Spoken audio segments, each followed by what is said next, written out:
I think we'll wait about 2 more minutes for more people to join, then we can start.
Okay, can we start now?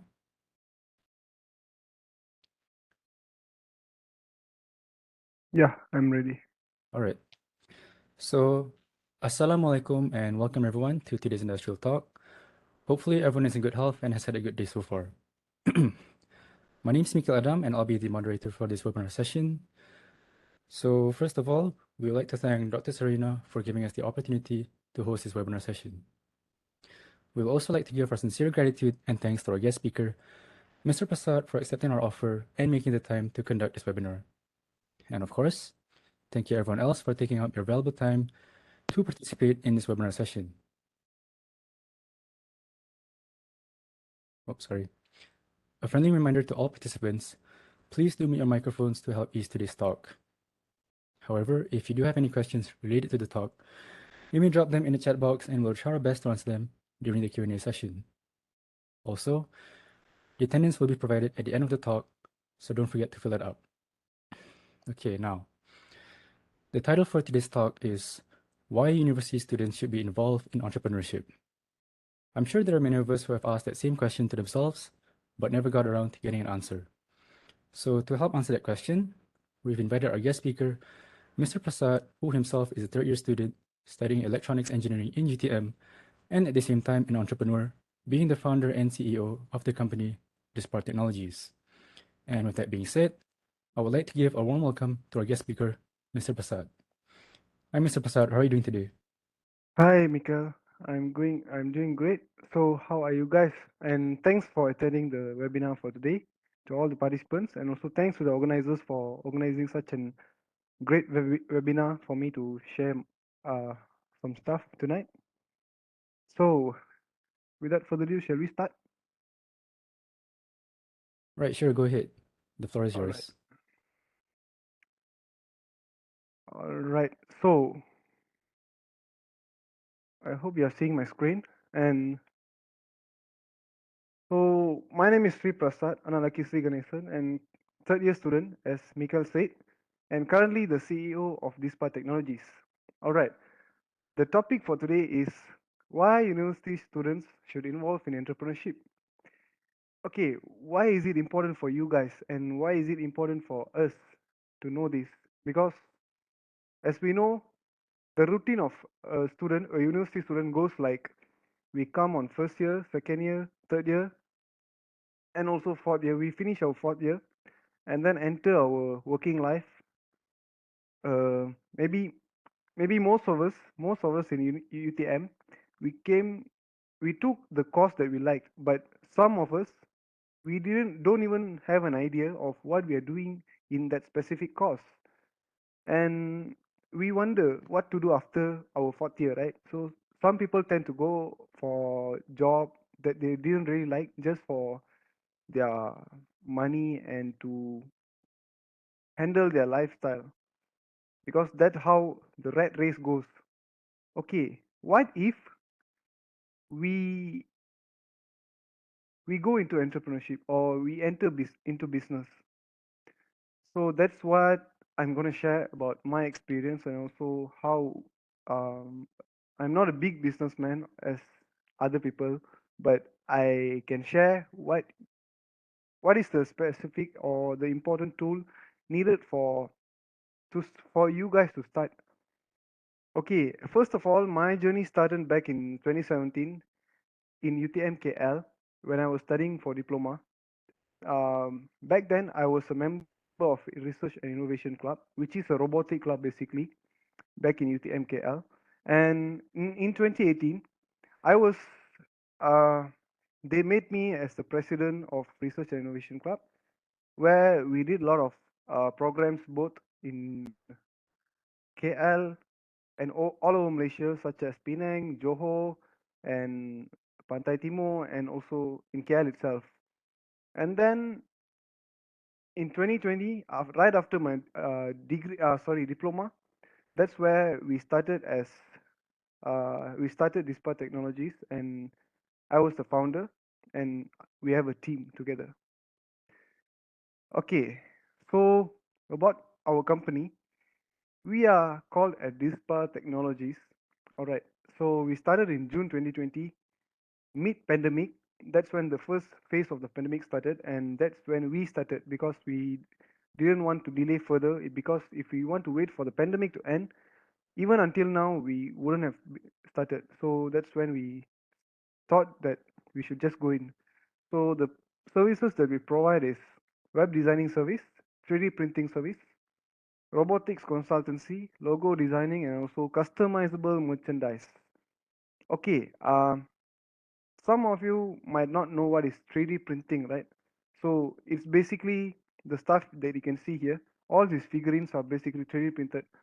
2D printing, okay, there's a big difference between 2D and 3D printing, where 2D is basically something that we can't feel, and I mean we can't feel, but we can see it.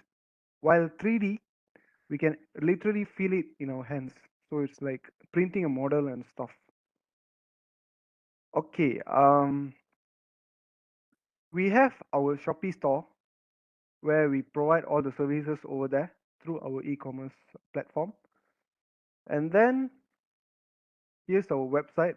We call ourselves as dispardesigns.com. That's where we promote our website packages so our clients can refer and order from us through this website.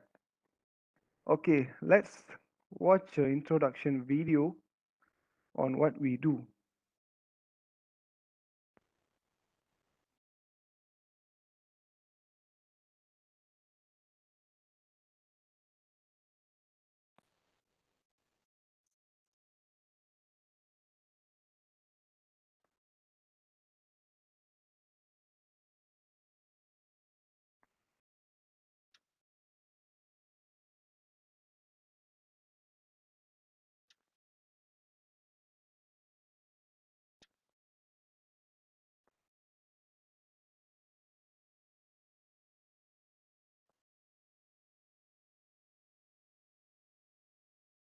So that's that's the two division of DISPAR technologies where we have 3D printing part and also designs part, which is web designing.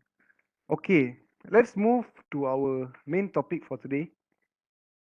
Okay, before moving to the big question, why we should enter, I'd like to introduce you on the risk and also the cause why startups fail. Okay, first of all, why startups fail? Okay, if you see around your houses or even around you, okay, let's take an example. Let's say in a restaurant.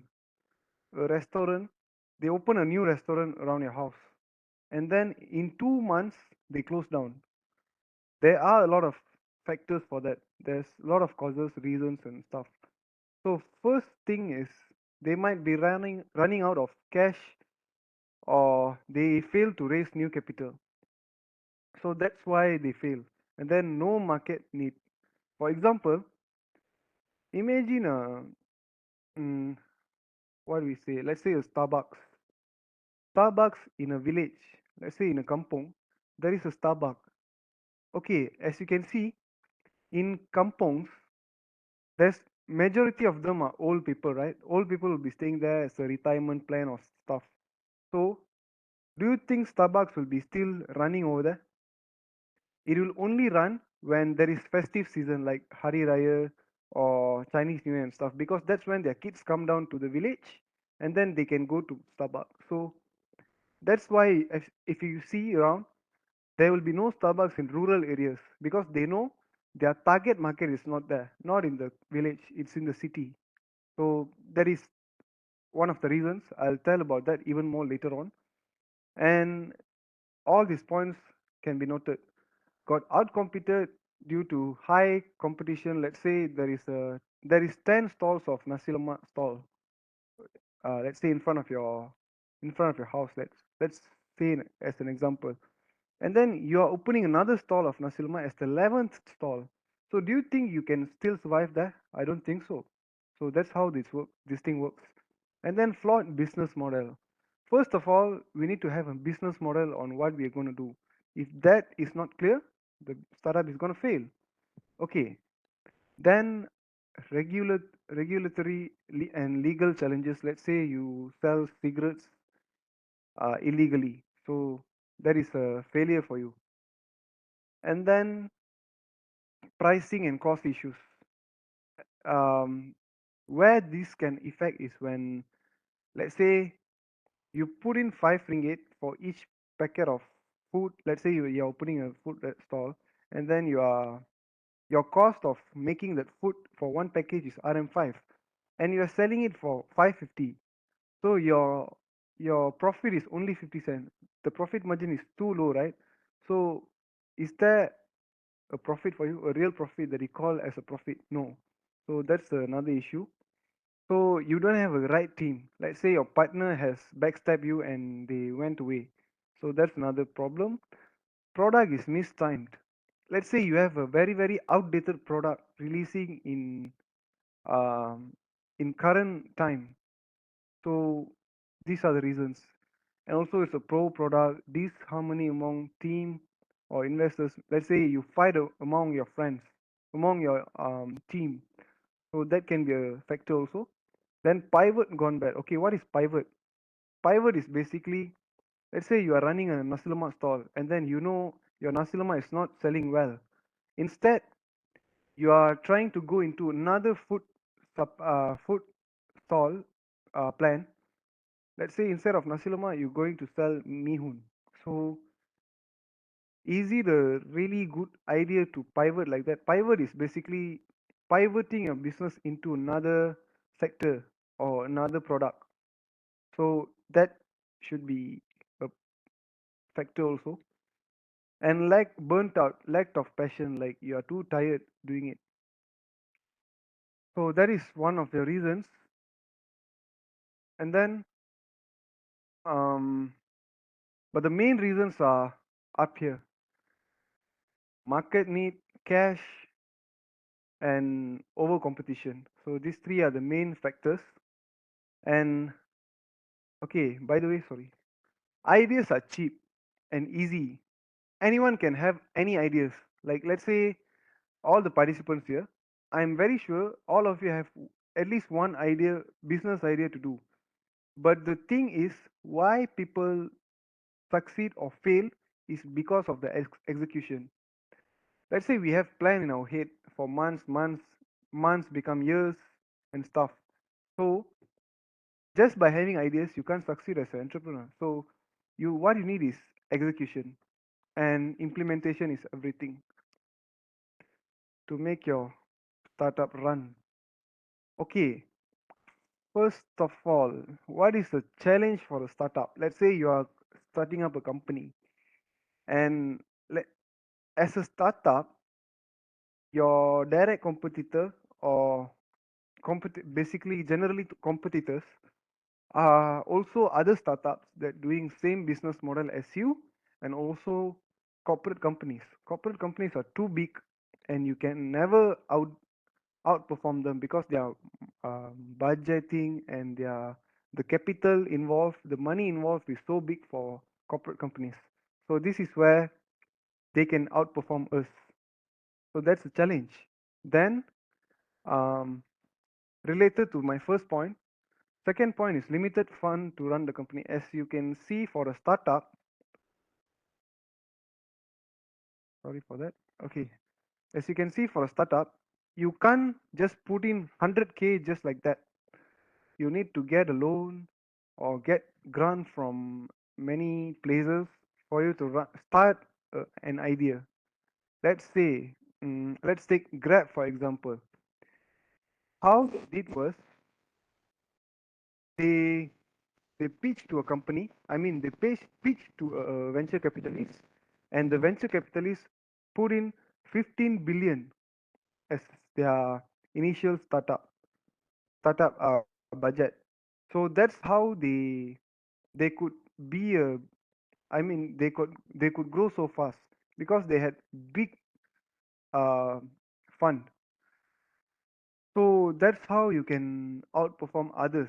Let's take Uber and also Grab. Uber is a big company, but then since Grab has that 15 billion, they could buy Uber, and then they could overtake the whole uh, e-hailing business in Malaysia. So that's how they became a monopoly in Malaysia for e-hailing business. So fund is a challenge, and lack of clients, because when you start a new company, they don't know you. No one knows you. Like, who are you, man? Like that, you literally feel like that. But then it takes time to build your brand and also your marketing and to build yourself. So lack of clients is also a very big challenge, and also rejections. And it is a very big challenge because it will drain up your energy and also your mental strength, because when people reject, you might you might not feel motivated to do the next step because you have been rejected in the first step itself. So there is another challenge. Okay, this is what every startup faces. No matter how small or how big your idea is, this is basically everyone face. First of all is risk. And let's say you are going into innovation or tech related business. So your innovation might not be tested yet. For example, let's say you have an autonomous drone. Have you seen anything like that in Malaysia? Not yet, right? So let's say someone wants to bring in drones into food delivery business, for example. Just an example. Do you think it's possible in Malaysia? I don't think so.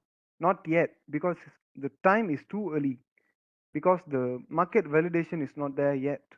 We don't know whether the tech will work or not. Let it be what do you call that? Regulations by the government, because drones are basically illegal to fly in public. Okay, then the market is not ready yet. For example, um,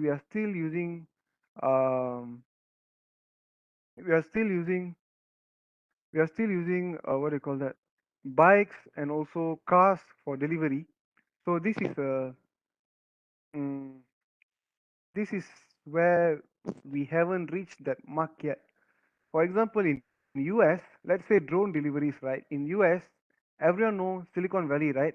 So in Silicon Valley, they are actually implementing this. Google and also DHL, they are sending parcels and food stuff through their drones. And they can send items uh, as far as 60 kilometers in less than 5 minutes. So that's how advanced overseas are. In Malaysia, we haven't reached that level yet. We are still back too way too back, as as you all know. Okay, then there are uncertainties like things that you can't calculate or you can't predict, such as pandemic and also market trend change. So pandemic is when all this e-commerce business boomed, right? So we didn't have an idea that this thing could be big, like Amazon can be big. We didn't know at that point. Only after pandemic we know the real mm, market that could survive a pandemic. Even um, many services were affected, such as travel business. Travel business were totally closed down, and they didn't even know.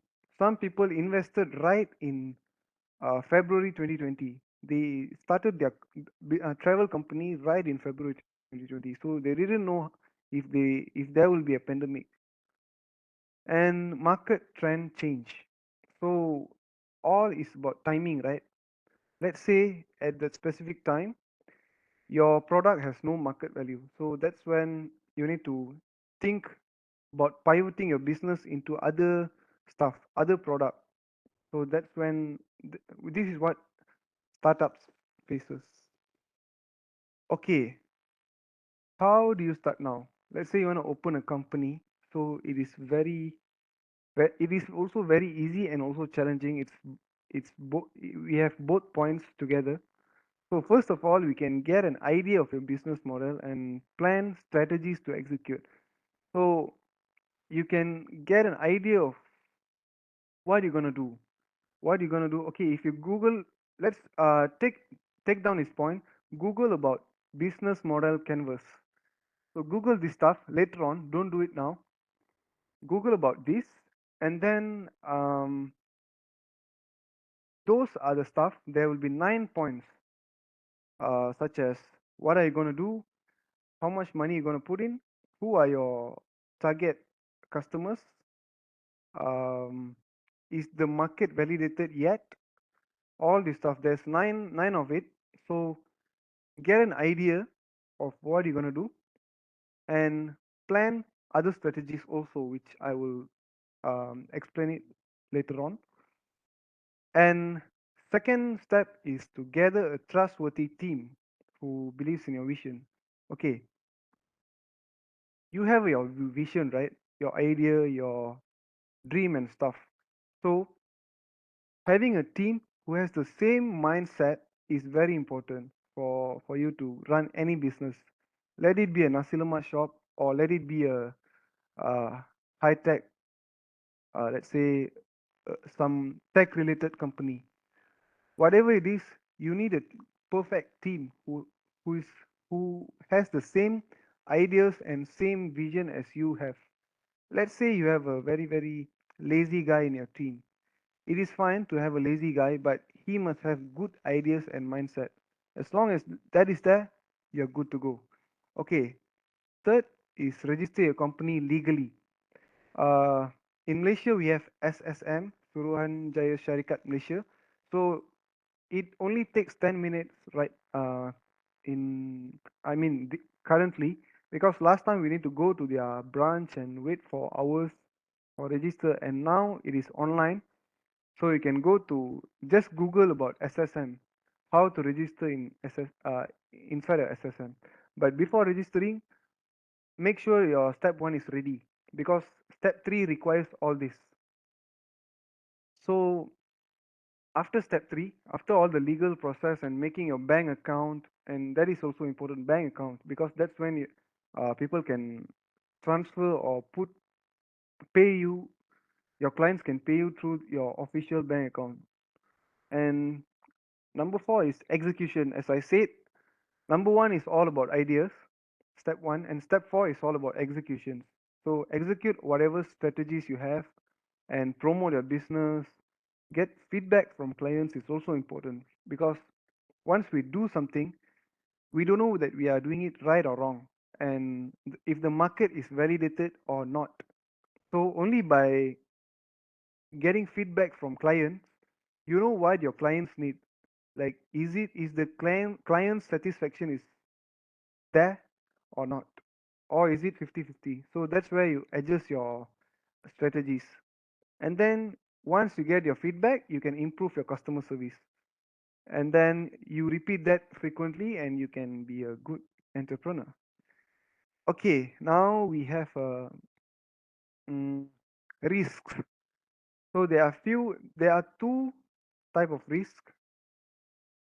I mean, there are many actually. There are six over here. But main thing is we need to assess our risks. So first we have talent risk. Talent is all about your team. So is your team, your founding team, you must have a two section or two uh what do you call that, break breakdown of your team. First is the founding team, and second is the employees. Founding team is your, let's say, you are the director, then your co-director, then your secretary, then your uh who else, your treasurer, and so on, so your accountant or so on. So that's the founding team who decides or plans stuff for long term and also short term. And your employees are whatever the founding team discusses and decides. The employees are the one who executes the plan. So that needed to be analyzed. Talent risk, there's a risk on that, and also legal risk. Is your business compliant to all your? Is it legal? Is it compliant to uh, whatever stuff that Malaysia's law put in? And then errors and emissions and intellectual properties is, you must know if your business is affecting other properties. Let's say, let's take a logistic business for example, a lorry business, right? Let's say I have a 3-ton lorry, and then I have damaged other cars. So there is a risk over there in terms of legal, because people can put a police case on me because I bang him. So that's where the legal risk comes. Work safety, both for the employees and also for the other people, for the public. So we can take the same lorry example I gave earlier. So it puts safety of employees and also the public in this. And also financial risk. Financial risk is important when you put in, you invest money. Is it, are you investing it right, the right amount at the right place at the right time? So that is very important. And there is another risk called lack of diversification. So that is when, let's say you are only doing one single business. Let's say you are let's take DISPAR for example. Let's say if we only concentrate on 3D printing, do you think we can sustain this long? I don't think so, because only with 3D printing is very very small um, industry right now in Malaysia. It is booming, it is growing, but the public doesn't know. Even 30 of you over here might not, I mean, some of you might, the term 3D printing might be new until I said it earlier. So that means the market hasn't grown fully yet. But if I say cars, but and then all of you know, right? Cars are so general because the market is already there. It's always there. So that is important. Whether our clients, where are our clients? Let's say for 3D printing. So I must know where is my client at. So that is very important also. Then market channel concentration. So let's say I market myself at Pasar Malam. Let's say I'm having a 3D printing business, right? And I promote about it in a Pasar Malam. Do you think it's logical? I don't think so, because Pasar Malam is where people buy things, their food stuff, their maybe now they sell shoes and all whatever their needs, right? So do you think 3D printing is a good place? I mean, good is the right business to promote in a Pasar Malam? It is not their need. It is only a it's more than their need. I mean, it's other than their need. It's out of their needs. So it is not a proper marketing channel. So I must know where is my clients are at, and then I should market my product in the right channel through Facebook, through Instagram, TikTok, and so on. So that's how we do it. And political risk. This is very, what do you call that? I don't think it is important for us right now, because we are just a startup. But it can happen.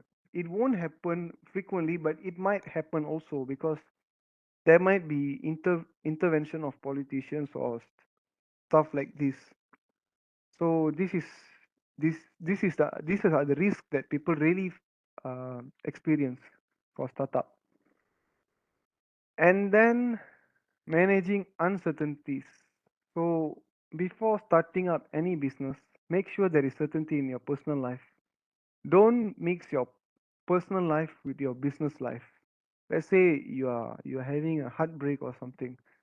Don't let that affect your business and professional life. That is another world. Your personal life is another world.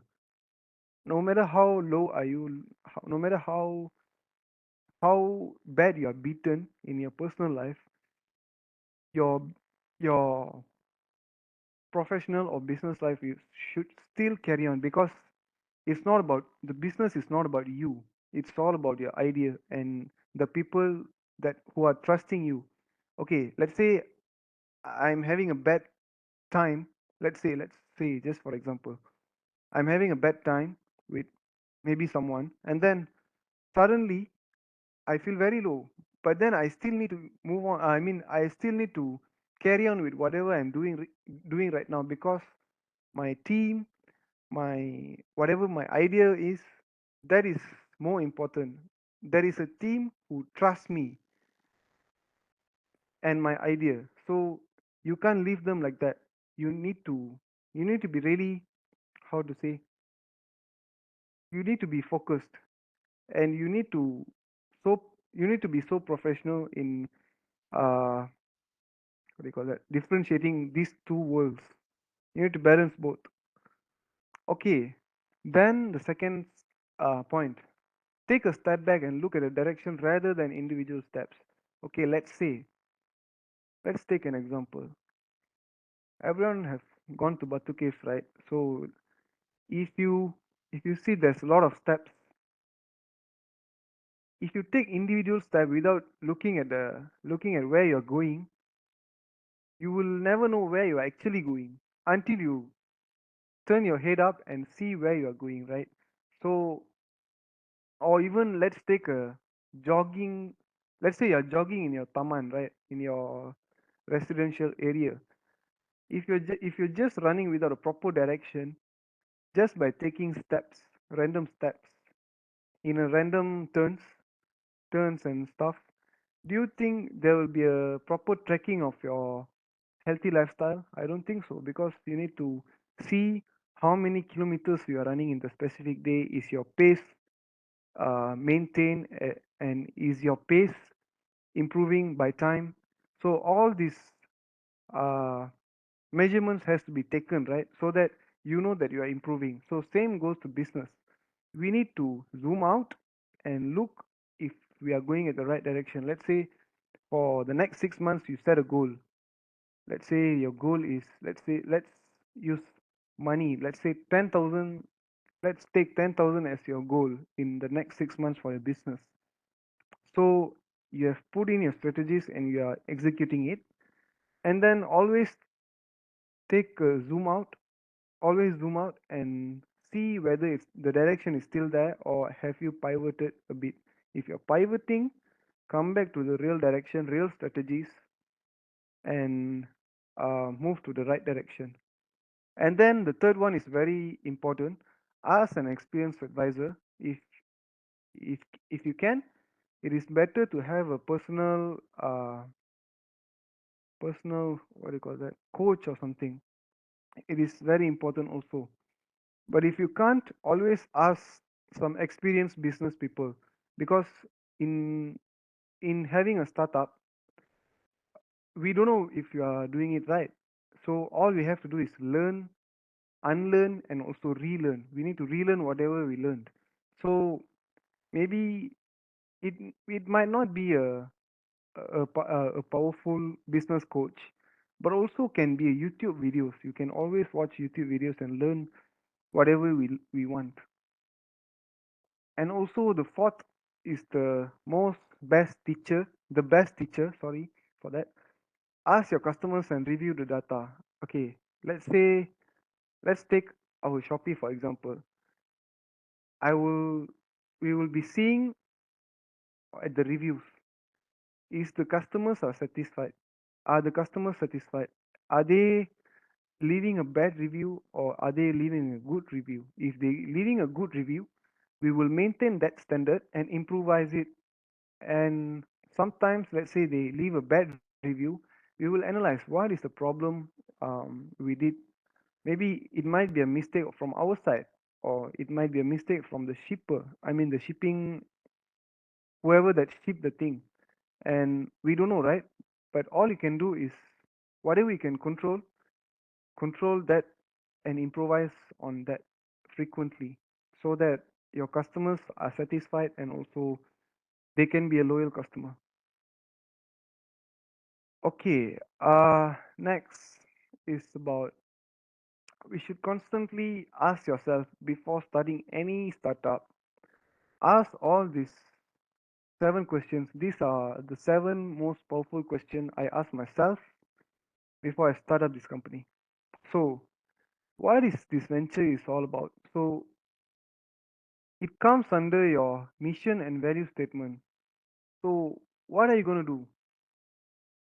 Why what is the venture is all about? Let's say you're going into vending machine business. So, it is about vending machine business, selling tidbits and snacks and drinks, right? Okay. Then where should it go? What are your exact goals and objectives? Why are you starting it first of all? Why vending machine business? Why not other business?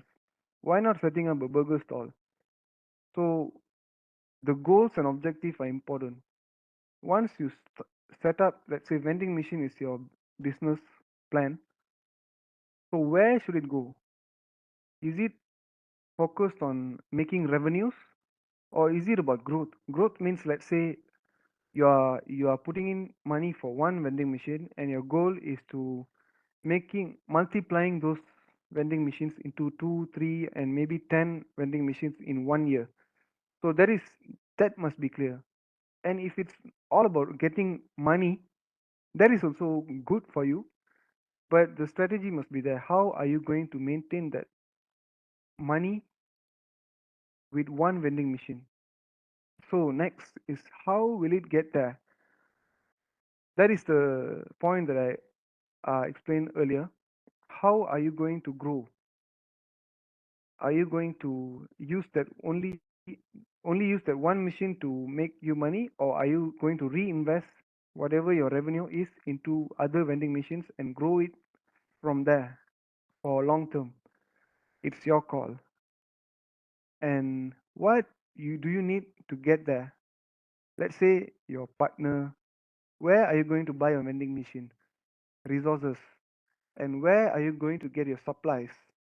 And where are you going to store your stuff? Let's say you're starting a vending machine business, right? You need to have a warehouse to keep your food item and drinks, because you need to constantly restock your vending machine, right? So takkan lah, when the machine is emptying up, that's when you want to find for stuff from the warehouse and stuff. No, you need to have your personalized warehouse somewhere around you where you can access 24/7. That is the best option. And what structure is the best? This is very subjective for all the business because it's about organizational capabilities. Okay, do you need a secretary? Do you need a accountant? Do you need an auditor? So that depends on you. And let's say if you're opening up a tech, let's say you want to be a technopreneur. Okay, technopreneur is all about integrating technology into your business. So let's say you are a technopreneur. What are your who are your team gonna be? There must be a technical assistant. There must be a guy who handles the tech part and also the backend developers and stuff. So that structure needed to be figured out. And how much money does it need and when? Are you going to put all your money in at a specific one time, or are you going to invest it in time? Let's say this month you invest in 3K, and then after 2 months you're going to put another 2K. And what will happen to the revenue that you are going to take in the first 3 months? So all your financing strategy must be great because okay, business is all about making money, right? Let's be frank lah. It's all about making money, right? So the amount of money that you're going to make and the amount of money that you're going to put in initially, it is very important. And then how will it recognize the final destination? Okay, let's say you have a goal, right? Let's say a graph. Let's take a x and y plane, and then you have a graph, right? An exponential line. Okay, where's the end of the line going to be? Is it about, okay, let's take the vending machine business as an example. The final destination, let's say I set my final destination in 1 year. As long as I make enough money to accumulate 10 vending machines, i am I have succeeded that 1 year. So that is my destination that I need to set. That is for short term because 1 year is not a very long time, right? That is my 1 year plan. What is my 10-year plan? What is my 5 year plan? All your short term strategies and long term strategies should be there because that's how you set your set your journey. Short term is so that it decides how you plan your journey, and long term is for you to reach your final destination. And it must be always better than the previous version of your years, your projection. Okay, what are the strategies that you guys can use, right? First, we need to hire people for different expertise. Let's say I'm doing a startup, a vending machine business, for example. Takkan lah, I want to hire 10 of them just for stocking up reasons. No, right? But if I hire 10 people just for the same task, I don't think I can pay them. I can even pay them, and I can't structure my management well. Let's say I hire 10 people, but for different expertise. For example, accounting, auditing, uh, to restock, and also inventory management and stuff like this. Let's say I hire 10 of them for different tasks, and that's how the system works. I build a system, and I automate all the system so that these guys can work in a team, in a structure. Okay, second strategy is to create a structure in terms of areas. As I said in my first point, it is it is subjective for all the industries. For let's say uh, anyone, you can give me an example of business that you guys have. Somebody please, you can put in the chat box or or even open your mic and tell it. Anyone? If there is no one, I'll carry on with the same vending machine business. So, do you think I need a um what I need? Do you think I need a warehouse manager or inventory manager for that, for vending machine business? Definitely yes, right? Because that's when I know if my stock are there, still there, and a part of that I need a secretary also, because handling all this paperwork, all the legal stuff should be them, the secretary who does that. And third strategy is get a help from a coach or consultant. So as I said earlier, you can also look at YouTube videos, learn yourself. Self-taught can be helpful also if you can't get a personal consultant for you to get mentorship. And then outsourcing. Let's say mm, you can't, you don't have a warehouse, right? You can always outsource. For example, you need a place to stock up your food items, but then you don't have a place to rent, and you don't have the capital to rent a specific place. You can always outsource. Let's say you deal with a warehouse guys. You tell them every week you need a list of items to your house or to your vending machine location every week in a specific time. So that's how you can outsource. They will deliver uh right to your doorstep or right to your vending machine itself. So you can cut down your warehouse costs and also your transportation costs, because they are handling it. So you can just pay them. It is one of the ways. Okay, focus on lean and organic. Okay, lean. Okay, what does lean and organic means? In startup world, we call lean as lean business strategy is where we have a already have a product. Let's say Oreo, right? Let's take Oreo as the best example I can say, because same as Oreo, we have Cremo, right? It's basically two black biscuits and we have vanilla cream in between.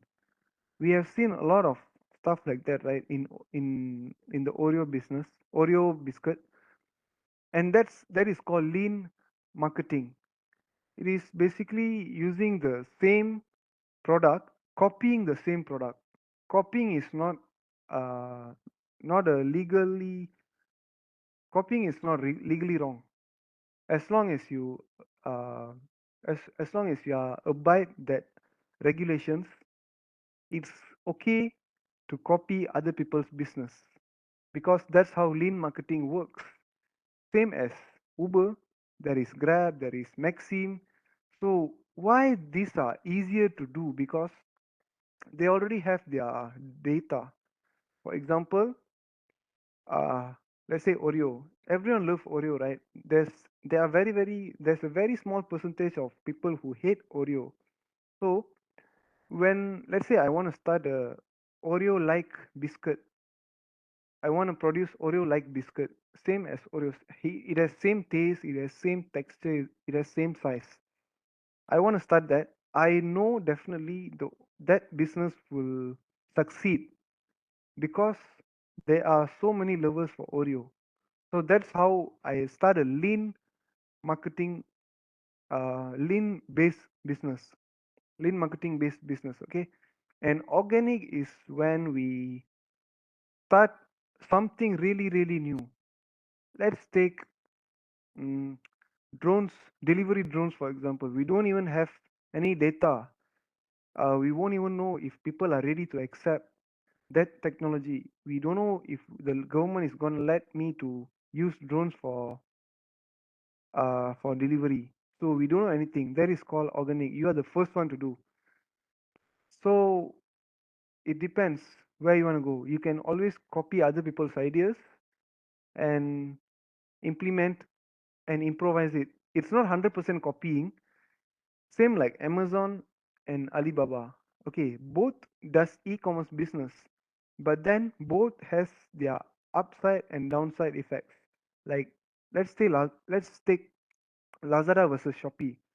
Shopee has their own what do you call that, ups and downs, and Lazada has their own ups and downs. Both are basically the same business model, but then they are in the lean marketing, so they have the same exactly same marketing strategy. But then they have their positives and negatives. That's why they succeed, because both knows where is their weaknesses. Let's say Shopee knows Lazada about their weakness and their strength, and Lazada knows about Shopee about their strength and weakness, because both are in the same industry. And finally, prioritize everything, like your time, your energy, and everything. Like, you must know where are you going to prioritize. Let's say, especially if you're a student, you should know that you have to prioritize your studies and also prioritize your business, because both need to be balanced, right? So you can't drop your studies or be a dropout just because you want to handle your business, because you don't know if your business are going to be a successful one in the future. So you still need a degree for you to get a backup. uh, for a backup, you must always have a backup. Okay, so you need to prioritize. Next, we have, okay, I think that's the end of my presentation for tonight. And let's end with this Elon Musk's favorite quote: being an entrepreneur is like eating glass and staring into the abyss of death. So it is dangerous, it is risky, but also if you think about the um, about what we can do, right? What it will you will get at the final point, you will be you will be able to eat that glass, or you will be willing to eat that glass, because you know what is the end result going to be. It is very very profitable, and it's everyone should come in, because okay, let's take an example. Let's say the example I said earlier, all of you are going to graduate in your fourth year and definitely don't know what you're going to do in life, right? So venture into a part-time business at least, so that you can gain a lot of experience and then start your new business and then go in that way. Don't fall into the rat race of working 9 to 5 and coming back from work and then burnt out, and then you repeat the process for 40 years and then you retire. It's a very boring life, right? So in business world, we can have a lot of fun, a lot of explorations, a lot of new experiences, a lot of you can have a lot of experiences, new experiences. Nothing like a 9 to 5 job. So that is how my journey is going to be after my fourth year. Hopefully it goes well, and I'm ending my presentation for tonight. So anyone have a question, we are open for Q&A session. All right. Thank you so much, Mr. Prasad, for that wonderful session. That was genuinely a very interesting and informative talk. You were very thorough with summarizing all the factors, details, and strategies, even mentioning things I never thought about. So I'm definitely sure that has answered everyone's question on how and why to be an entrepreneur. So I guess just like Mr. Prasad said, we can move on to the Q&A session now. So it looks like we have a few questions here lined up ready. So the first question is from Eiman. So Ayman asks, what strategies did you use to market your business? So I assume something with advertising. Okay, we use few strategies which we didn't know it will work or not, but then some worked and some didn't. We use strategies such as Facebook ads, where we need to pay Facebook for putting in advertisements. But then we didn't know that was the wrong way of marketing because we didn't know how to market, right? So when we looked at Facebook ads, we thought, okay, this is the right one because there will be ads and people will be seeing it and stuff. It was the correct way, but the way we did it was wrong. You get it me? Like you need to put a big amount of money so that you can get your targeted uh what do you call that? Targeted revenue. But then we put in a very small amount, like let's take an example, 20 ringgit per day, and that is totally not enough for us to reach the target audience. So we had to put in more money for us to reach that specific target audience. And also the way we optimize using Facebook ads. For example, for our website designing, it actually helped. Facebook ads actually helped to reach more audiences. And also Google itself. Let's say if you search DISPAR technologies on Google, we will be appearing. Our website will be appearing. So that is something to do with the search engine optimization and also putting your business into Google. So you need to always update your uh, business in Google so that your audience know what you're doing. And yeah, that these are some strategies and also free strategies. They are also like social media is a powerful tool because uh, it is free, right? And it is free, and all the youth uses it. So it is a free tool for market your ideas. Do we do some contents based on 3D printing into that to reach our audience? I think I answered the question. The second question is, would you suggest and encourage every student to try out business or only for students? Multitasking skill. Okay, I won't suggest multitasking in business because multitasking and knowing multiple skills are two different things. Always do one task on one skill at a specific time. Let's say this week you are focusing on learning new skill. Let's say programming skill, right? I know all of you hate programming, right? Even I hate it, but then we have to go through it. We need to go through that so that we learn and we know how to optimize on that. Okay, so you need to always build that. I mean, you need to focus on one stuff. Know where is your weakness. Let's take my weakness is in programming, right? So I know my weakness and then I optimize it. I improve it constantly so that that specific skill can be a better one in the coming next month. So don't multitask, focus on one. And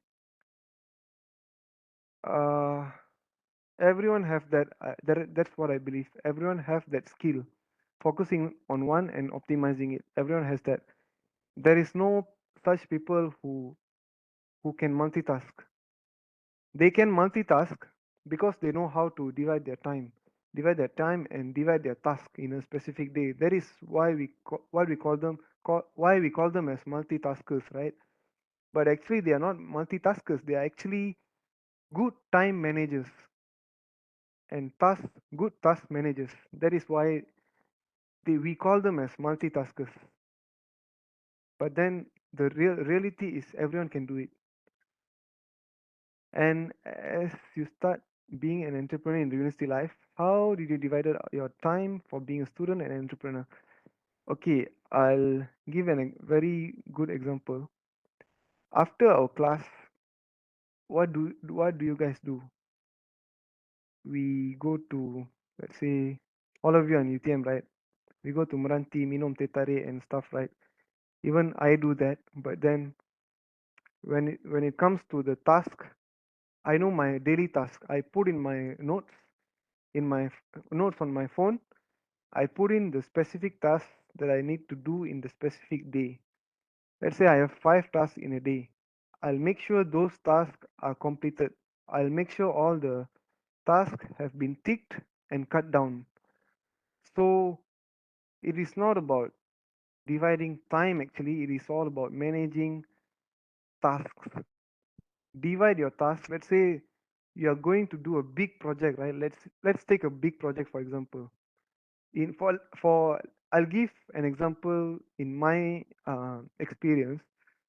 So I made a robot for the past 2 weeks, which I completed a week ago. But for that 1 week, I need to plan how that week going to be. So am I going to do in day one, day two, day three, and stuff? I need to order my stuff, and then once the stuff is being shipped to me, what are the tasks that I need to do in day one, day two, and day three? So that's how I manage my task. And the the term that all students say we have no time, I don't agree with that, because not every day we are having assignments, not every day we are having tests, not every day we are studying, right? Actually, most of the time we are playing games, um, we are chit chatting with our friends. Well, I do that too. I chit chat a lot with my friends. They know it. I spend hours, I spend all my midnight chit chatting and lepa and stuff, going out here and there. But then when it comes to my task, I'm very disciplined about it. So discipline comes in the play. It is very important.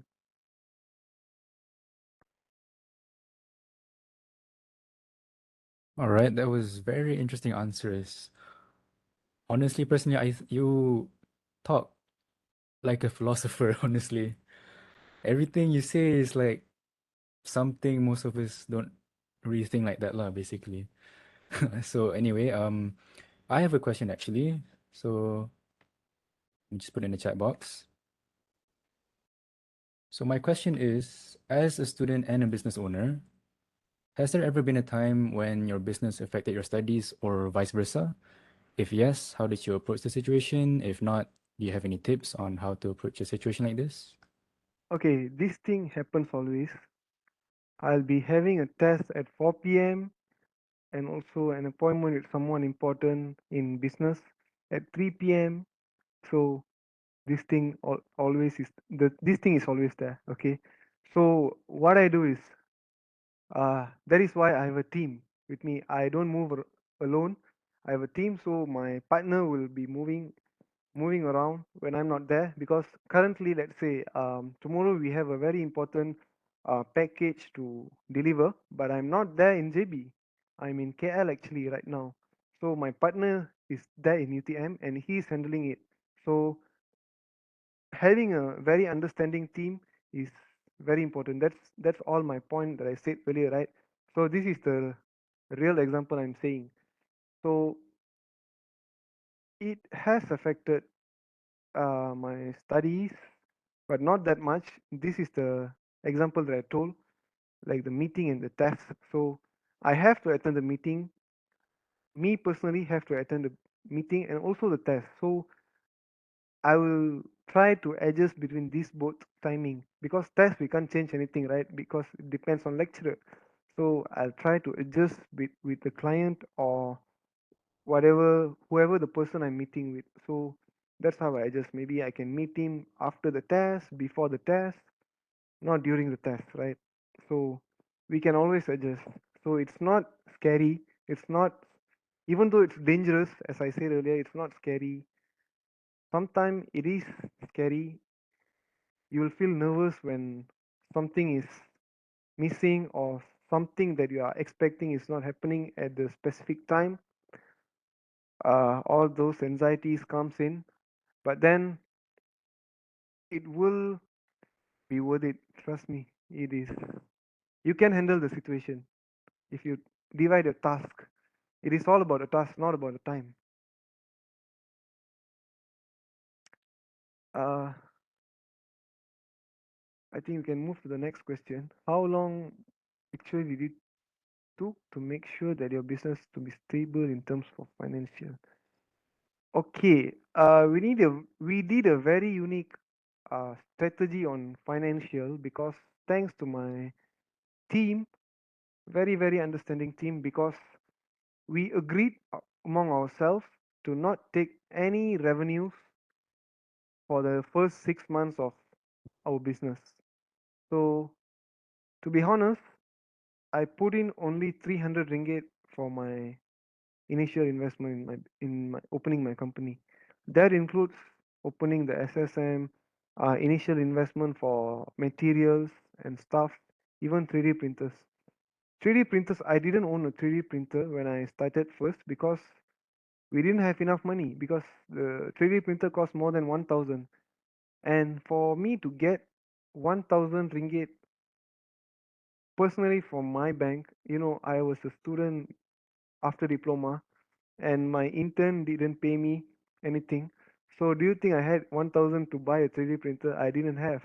So what I did was I rented a 3D printer from the Research and Innovation Club. As we are going undergoing pandemic, they were not using the 3D printer, so I rented it out for very low price. So I print all my stuff there and I sold my products, and within 1 month I could I had enough money to buy a 3D printer and all other important materials.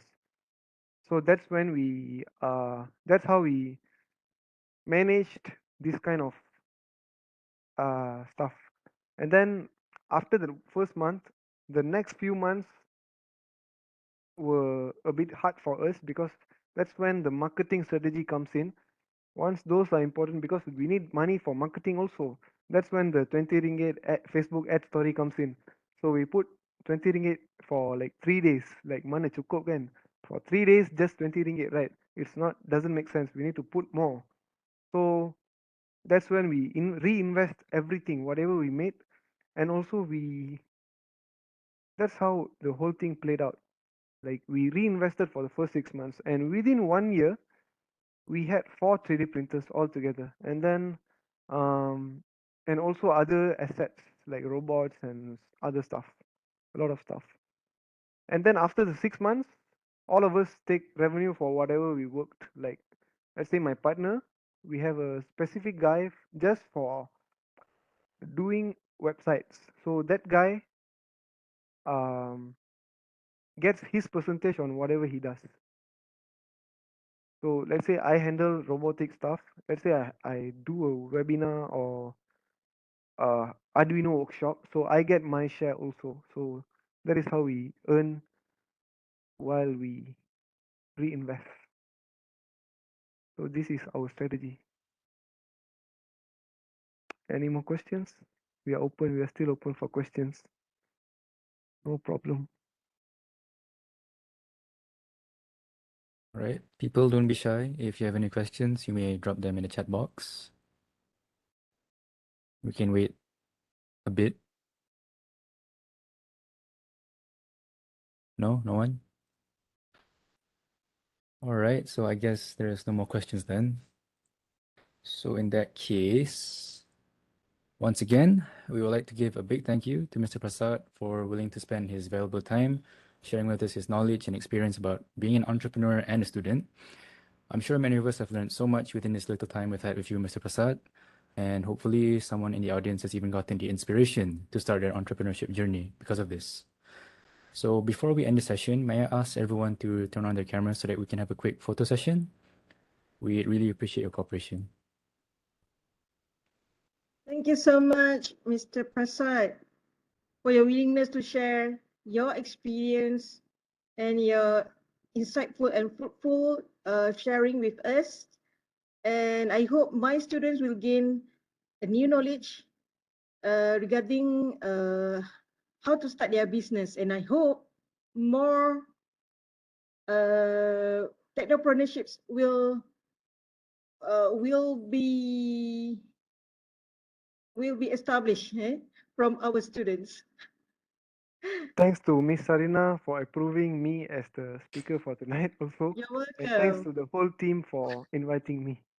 Thanks a lot. Thank you so much again, Mr. Prasad. And all the best to you to finish your study here. Yeah, hopefully I will finish here. Okay, so everyone please turn on your camera. So we're gonna take the photo right now. So everyone ready? Okay. Okay, ready? 3, 2, 1, smile. One more. Okay. Ready? 3, 2, 1, smile. Okay, that's all. All right. Thank you so much. And with that, thus concludes this webinar session. Thank you everyone for your participation. And don't forget to fill up your attendance via the link in the chat box. Hope you had a good time. Goodbye and have a good evening.